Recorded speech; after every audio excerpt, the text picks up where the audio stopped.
Hello દોસ્તો, આ છે ઘઉં અને એમાં રાયડા જેવું અને ડુંગળા જેવું ખતરનાક નિંદામણ થઈ ગયું છે. તો એના માટે આપણે શું કરવું જોઈએ અને શું ના કરવું જોઈએ એની માહિતી હું તમને આગળ આપશું.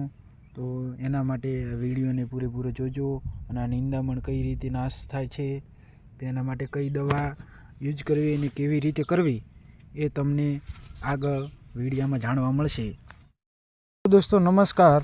ઘઉંને પહેલી વાવણી કર્યા બાદ 25-20 દિવસ પછી એને પાણી મૂકવાનું હોય છે અને ત્યારબાદ તેને નિંદામણ જે ઉગ્યું હોય તેનો નાશ કઈ રીતે કરવો, તો પાણીના બીજા દિવસે તેને દવાનો છંટકાવ કરવાનો હોય છે. તો દવા કયા પ્રકારે છંટકવી જુઓ આગળ, એની માહિતી હું તમને આપીશું આ વિડીયોમાં. દોસ્તો આ છે નિંદામણ, રાયડું, ડુંગળું અને કરચી જેવું છે નિંદામણ. તો એને આપણે નાશ કરવાનો છે. નિંદામણનો નાશ કરવા માટે એક 15 લીટરનો પંપ આવે, એ પંપ લેવાનો હોય છે અને ત્યારબાદ એ પંપમાં પાણી ઓગાળવાનું હોય છે અને કેટલી દવા રેડવાની હોય છે હું તમને બતાવું. દેખો દોસ્તો, ઘઉંના પિયતના બીજા પિયતના 2 દિવસ પછી એટલે કે ભીના કમાડે આ દવાનો છંટકાવ કરવાનો હોય છે, જેનું નામ છે વીડ કિલર, જે 500 ગ્રામનું આવે છે. જો 1 મણ એટલે કે 20 કિલોનું વાવેતર હોય તો આ દવા છાંટવાથી શું ફાયદો થાય એ તમને હું આગળ બતાવીશ. આ દવા કેટલામાં અને કેટલી આવે એ હું તમને સ્ટેપ બાય સ્ટેપ જણાવીશ. તો જોતા રહો આગળ આ વિડીયોને સ્કીપ કર્યા વગર.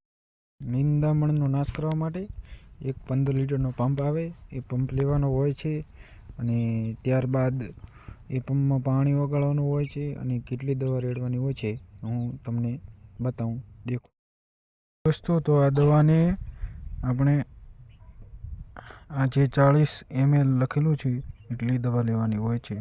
તો હું લઉં છું, કઈ રીતે લઉં છું એ તમે અડધું પંપ કર્યા પછી પાણીનો તેને આ 40 ml જેવી દવા લેવાની હોય છે. જેમ કે આ રીતે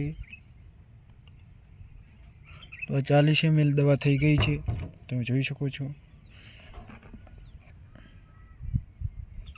40 ml દવા થઈ ગઈ છે. તો 40 ml દવા આ રીતે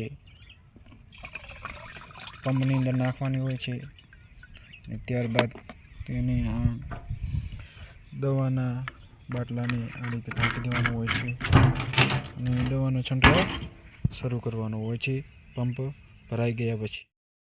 તો આ રીતે દવાનો પંપ દ્વારા છંટકાવ કરવાનો હોય છે અને ત્યારબાદ તેનું રિઝલ્ટ શું મળે છે એ આપણે આગળ.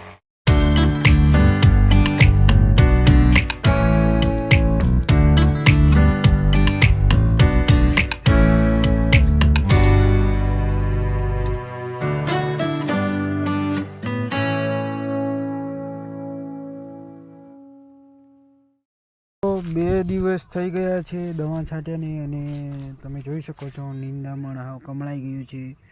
તો આવતીકાલે અને પરમ દિવસે જો જોઈશું તો નિંદામણનો નાશ થયેલો જોવાશે.